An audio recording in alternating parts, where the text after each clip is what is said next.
and that it's not as authentic. So I speak. I speak as I am. I teach how I teach. I'm both a student and a teacher. And what I'm trying to teach you is how to learn from you. How to handle pressure based upon lessons you've already gotten in your life, whether you remember or not. I want you to remember. I want you to go back and find it. It may take some time. You've got to be patient. You can't play guitar right off the bat. The results will take care of themselves. If you express yourself with the proper means, you will have the correct illusion of an end. Do you understand that? If you focus on the end, your means will get screwed up. If you focus on the means, meaning have faith, that's where trust comes into play. Faith in your instinct, in the expression of love. If you believe that love is the superior consciousness, then you have to trust it. You have to extend faith to your spirit, to the truth. Love is interchangeable with truth.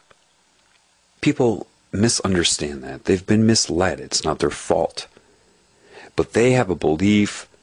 They've maybe heard me say something about unconditional love. But the problem is that people have a belief that unconditional love means unconditional fluff. Try substituting the word love with the word truth, and then say it. Unconditional truth. Love doesn't go around and act fluffy-duffy. Love does what's appropriate in any given moment. Sometimes you may seem to be rude to somebody. Why that was needed, you may not know. But it knows. Trust love in the moment. So I had to make a decision. I cannot control my experience. This I understand. I cannot control what happens in my reality. My mind may affect what happens, but I really have no control over it. So what do I have control over? What I give to it, how I perceive it. When they say he who overcometh, what is it that you think you're overcoming? What is the ego other than submitting to the collective input you've had from your reality since day one? That's the ego. This idea of dismantling the ego completely is wrong. I use my ego all the time. Personality's still there. I'm not a moron. I know how to interact. You're not going to lose your mind unless you're part of some cult that tries to brainwash you. When I say the ego is the problem, what I mean by that is believing that you are your ego. For to believe that you are your ego means that you have allowed society to tell you what you are in a prison system. And that's wrong. Your objective is for you to tell society yourself what you are, regardless of its input. That is what honesty is.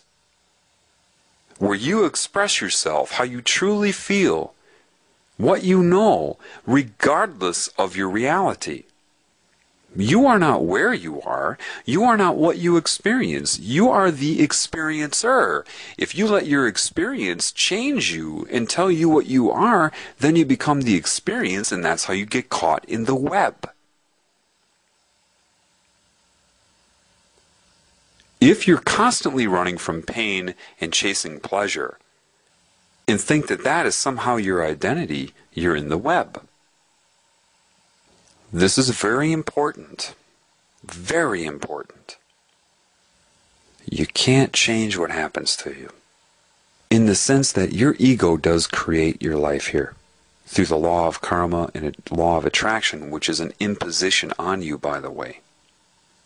It's an imposition. It's wrong. Stop watching The Secret. It's wrong. Anything you want to manifest out of the ego is just an accident waiting to happen. It's only a matter of time before you impose upon another's will, and they know that. When you manifest out of love, love takes priority. It will manifest correctly whether you understand it or not. So your mind creates your reality. So if you're just mind ignoring input from spirit, you can potentially create very bad things. If you submit to the truth, which is what it comes down to, people, it's not falling on your knees and worshiping as some enslaved servant. Serving God? What?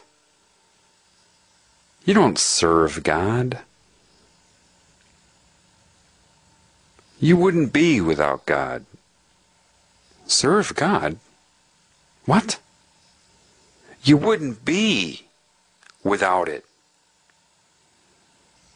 Women, do you have a child? Do you go through the whole process and give birth so you have your child worship you? Is that your motive?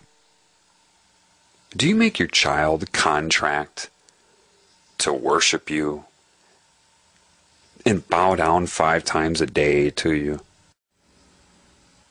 You know, here's a good example of what I want to invoke in you with your understanding of why patience is a virtue.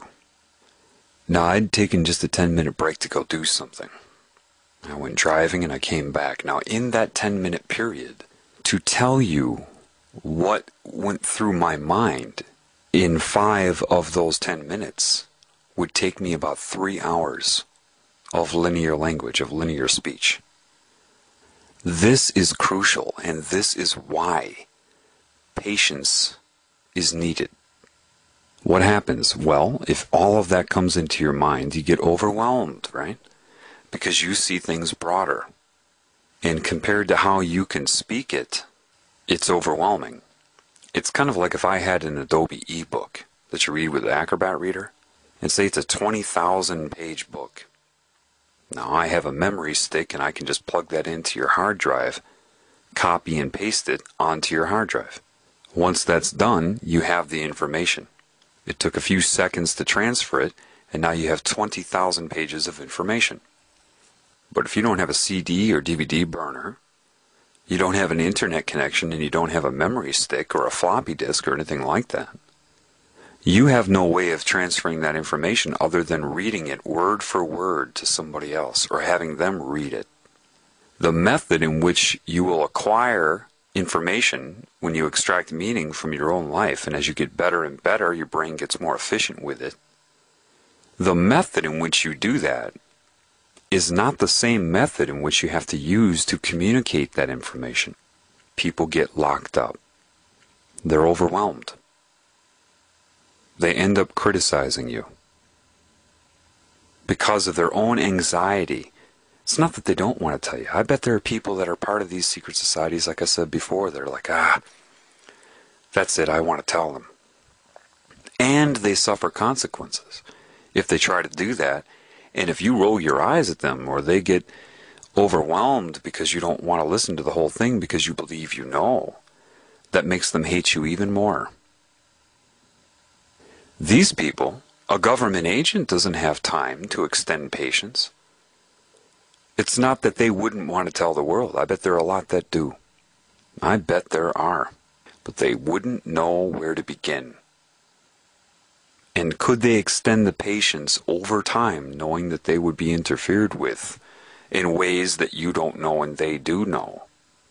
When you break adherence to certain frequencies, you see things that you never would have thought possible. This is why I laugh at people. One guy sent me a message and says, is there a clear channel we can communicate on? A safe channel? I sent him a message back. I'm like, what do you mean a safe channel? He says, where we can't be detected, something safe. Those in the know laugh at that. Those who think they're in the know but aren't in the know have no idea why we're laughing. You won't understand this in the way that it is, but I will tell you this. There is no private communication. Some of you are thinking technology